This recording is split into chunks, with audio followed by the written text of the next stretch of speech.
Bonsoir Chérif et bonsoir à tous. On se jette à l'eau ce soir avec le directeur général de l'Office des forages ruraux au Fort, Lansana Gagny Sakho, et notre invité. Bonsoir.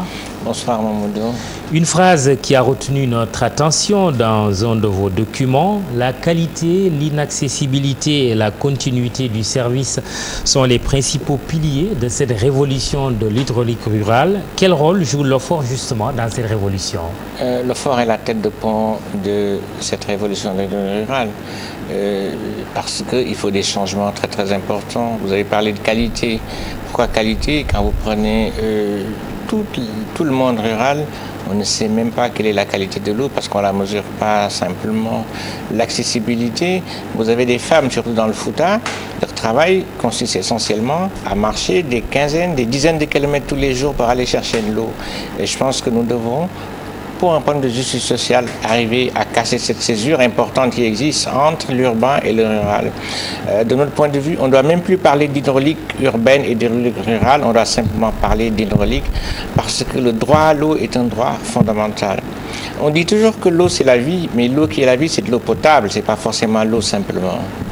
Mais justement, il y a quand même près de 8 millions de Sénégalais qui sont concernés par l'accès à l'eau potable en milieu rural. Il y a une fracture, qu'on le veuille ou non, entre le rural et l'urbain. Qu'est-ce qui est fait pour résorber justement cette fracture? Ce qui est fait pour résorber cette fracture, c'est la mise en place de l'Office des forages ruraux. Comme je dis toujours, nous sommes la SONES du monde rural. Pourquoi nous sommes arrivés à ça? Nous sommes simplement arrivés à ça parce que la gestion des forages a été confiée par ce qu'on appelle l'Association des usagers de forage ou ASIFOR, qui n'ont pas la technicité pour s'occuper de la gestion de l'hydraulique. On a eu des avancées très très importantes dans l'urbain, simplement parce qu'on a confié la gestion des forages à des professionnels, c'est la SDE, qui fait un travail excellent. On peut se tutoyer, pour toi Mamoudou, avoir un robinet chez toi, c'est une banalité. Mais dans le Fouta, dans le Matam, dans le Kédougou, avoir un robinet, c'est un luxe. Et je pense qu'il faut en arriver à casser ça. C'est pour ça que notre vision, c'est un foyer, un point d'eau potable. Oui, et cet engagement du président de la République a brisé la fracture sociale entre les centres urbains et ruraux. Vous parliez tout à l'heure de la SONES. L'OFOR est en milieu rural ce que la SONES est en milieu urbain, mais il se trouve qu'il y a 20 ans que SONES ne s'occupe plus de la production et de la distribution de l'eau. Mission dévolue à la SDE voulait dire qu'on va vers une privatisation plus accrue de l'hydraulique rurale. On va vers une politique pour donner de l'eau potable à toutes les populations du monde rural. Je pense qu'il faut qu'on enlève cette perception que nous avons du secteur privé qui est là que pour gagner de l'eau. Regardons la situation de référence aujourd'hui. Vous prenez Diawara, d'où je viens, le prix du mètre cube d'eau est à 400 francs CFA. Vous allez dans le Kédougou, le prix du mètre cube d'eau tourne autour de 700 francs CFA. Quand les gens disent que le privé y vient pour augmenter les prix de l'eau, l'eau est chère aujourd'hui parce que nous avons une gestion communautaire de cette eau-là. C'est ça le gros problème de fond. Le privé, quand il va venir, qu'est-ce qu'il va faire? Nous avons travaillé avec un contrat de performance très bien encadré et l'objectif, c'est d'arriver à avoir des prix qui soient cohérents avec le pouvoir d'achat des populations. Parce que l'eau dans le monde rural, contrairement à l'eau dans les cités urbaines, c'est pas seulement l'eau pour la boisson, c'est l'eau intrant pour l'agriculture, c'est l'eau aliment pour le bétail et c'est l'eau pour la consommation pour les usagers. On ne peut pas développer ce pays en continuant à gérer l'eau par une gestion communautaire. C'est tout le sens d'intégrer un secteur privé. Pour vous montrer que c'est pas seulement le privé va apporter des avancées significatives, nous avons mis en place la première délégation de service public dans ce qu'on appelle le North Investment Palmarin qui est dans la région de Thiès et Fatick, la zone nord. Quand vous prenez la zone nord de Saint-Louis, ce qu'on appelle le Gorom Lamsar, le prix de l'eau avant la privatisation était à 400 francs le mètre cube. Aujourd'hui, nous sommes à 275 francs le mètre cube. Ça veut dire que le privé ne signifie pas forcément baisser le prix de l'eau. Bien au contraire, on va encadrer les tarifs, mais l'objectif le plus important, aujourd'hui dans le monde rural, il y a 30 milliards de francs CFA. C'est pratiquement la moitié du budget des ministères de l'hydraulique et de l'assainissement qui est capté par les ASIFOR. Cet argent, personne ne le voit. Ni l'État, ni les collectivités locales. Et c'est pour ça que nous avons aujourd'hui de gros problèmes pour maintenir un système qui fonctionne correctement. Oui, la privatisation, ça rime à quoi? À tout donner à la SDE ou c'est ouvert à d'autres privés aussi. Ah non, c'est pas justement la SDE seulement. Oui. C'est ouvert à d'autres privés. Oui.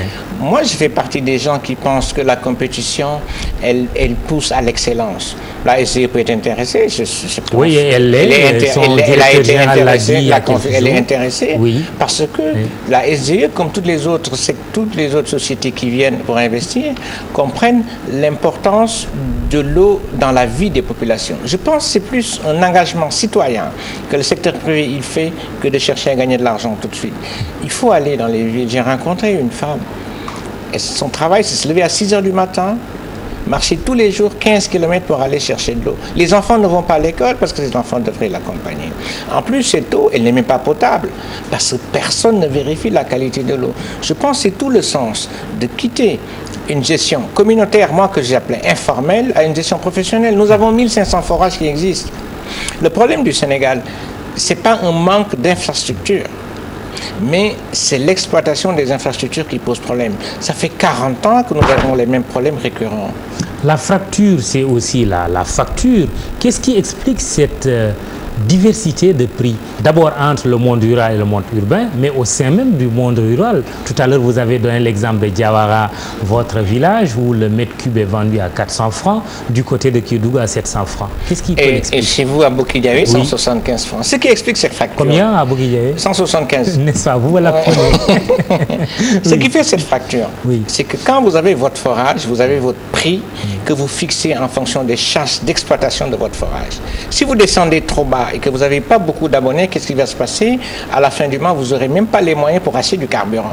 Ouais. Donc, ce que nous allons faire, nous allons mettre ensemble l'ensemble des forages, faire une péréquation et demander à un privé de gérer ça.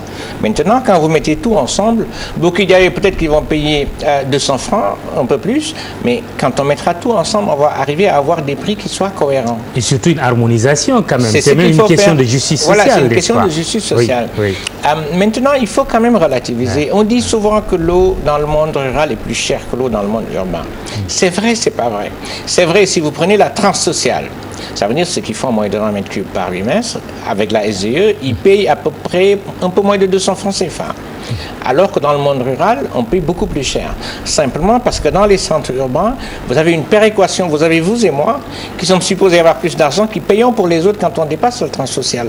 Dans le monde rural, ça n'existe pas parce que justement, chacun arrive à gérer son forage. Et c'est ce système que nous voulons mettre en place.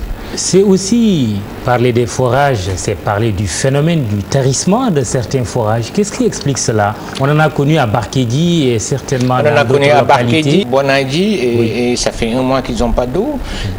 C'est une absence de planification. C'est ce que j'ai dit. Il faut qu'on devienne des professionnels dans le travail. Nous savons tous, au bout de 10 ans, un forage, il va tarir, ou de 20 ans. Il faut qu'on soit capable d'anticiper. Il faut qu'on soit capable de planifier. C'est la responsabilité de l'État qui est engagé.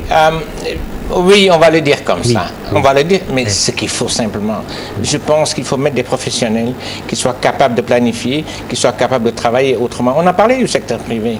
Il n'y a pas une façon pour le secteur privé de créer de la richesse et une façon pour le secteur public de créer de la richesse. Tout tourne autour de deux choses. Il faut savoir planifier, exécuter et contrôler derrière. Mais ça, on ne le fait pas. Mais quand vous ne le faites pas, vous êtes toujours surpris. On vous appelle... vous dites, monsieur, il n'y a plus d'eau dans le forage. Alors que vous avez tous les outils, tous les instruments pour dire, mon forage, je dois le renouveler, sinon l'eau va manquer. Et c'est tout le sens de ce que nous avons dans l'OFOR, que nous appelons la direction de la gestion du patrimoine. Avec le temps, on n'aura plus à faire face à des phénomènes comme ça.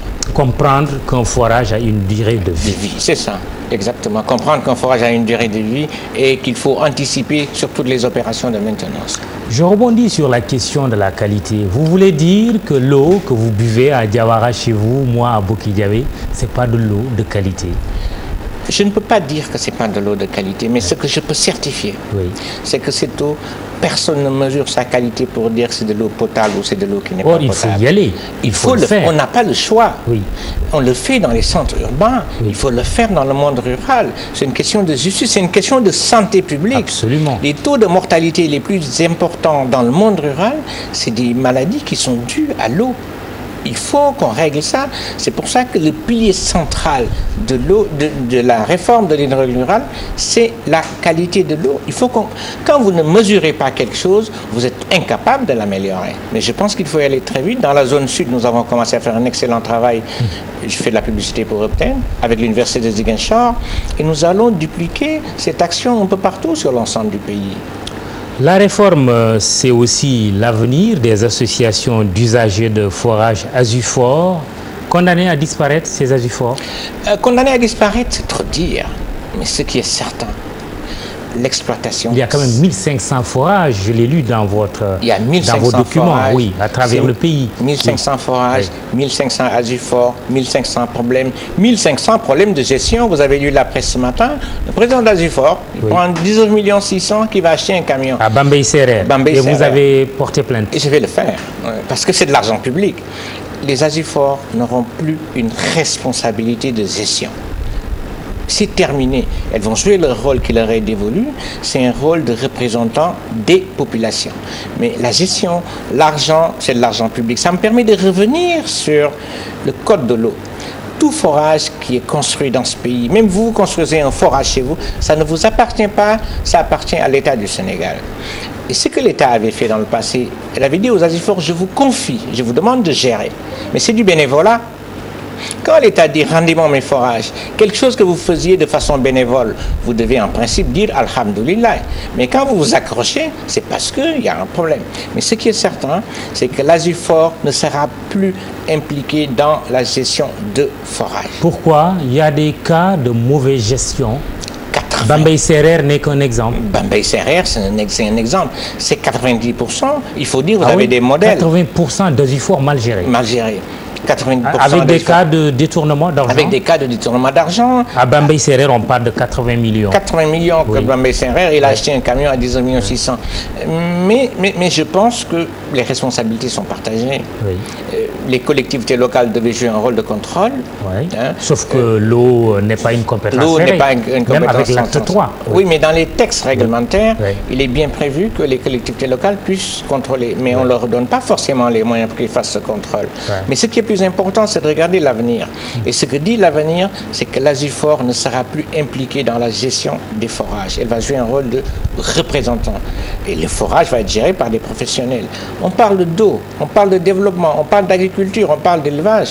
On ne peut pas s'amuser à donner la gestion des forages à des communautés. C'est comme si dans votre quartier, on disait au chef de quartier, c'est vous qui me gérez la distribution d'eau.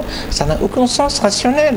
On peut s'attendre à d'autres poursuites judiciaires contre des responsables d'Azufor? Celui qui utilise de façon anormale les ressources de l'État, ce sont des ressources publiques. L'État qui a transféré la gestion de ses patrimoines à l'Office des forages ruraux, on ne va pas se croiser les bras. On va faire ce que la loi nous demande de faire et ce qu'on fera à Bambey Serer et ce qu'on fera un peu partout ailleurs. Et ce que nous avons fait pour éviter ces cas de figure, nous avons mis en place ce qu'on appelle un comité tripartite. L'administration territoriale, la collectivité locale, l'AMS avec qui nous avons signé une convention, et l'Azufor. Mais toute somme d'argent qui doit sortir doit être validée par ces trois parties-là. Et si cette règle est respectée, on ne peut plus avoir de risque de détournement d'argent public. Alors, la bonne nouvelle pour les habitants de Boinadi et d'Amadi Ounaye aussi. Amadi Ounaye, oui. C'est difficile. Oui. Ça fait 2 mois, un groupe électrogène de 50 kVA, ils n'ont pas d'eau. Oui. Boinadi, oui. Ça va se faire très vite. Ça fait 1 mois et demi, ils n'ont pas d'eau parce que justement, il faut renouveler le forage. Très vite, c'est quand 2 semaines maximum, je 2 pense. semaines pour Boinadi et Amadi Ounaye? Amadi Ounaye, je ne peux pas dire. Mais 2 semaines, c'est trop. Vous vous rendez compte? Ne pas donner de l'eau à des gens pendant 2 semaines. Vous vous rendez que KMS, quand c'était arrêté, on a failli assister à un tremblement de terre. Mais qui est responsable de cela? L'OFOR? Je vais dire, oui, c'est l'OFOR qui est responsable de ça. C'est l'OFOR qui est responsable. C'est l'OFOR qui est responsable et nous sommes en train de mettre en place les voies et moyens pour trouver des solutions. Le problème, ce n'est pas de corriger, c'est de prendre des dispositions pour que ça ne se renouvelle plus. Mais tout tourne autour de la planification. Tout tourne autour de ça. Nous devons être capables de planifier, d'anticiper sur des événements comme ça pour que ça n'arrive plus. Et je pense que ça ne va plus jamais arriver. Très bien, on vous croit sur parole et on verra. Il faut me croire. On va se parler dans 2 semaines. Merci, Lansana Gagny Sakho. C'est le directeur général de l'Office des forages ruraux. Chérif, j'espère que tu as de l'eau chez toi du côté de Guédiawaye. Antoine vous donne rendez-vous demain, Inch'Allah. Merci de nous avoir suivis. Excellente soirée.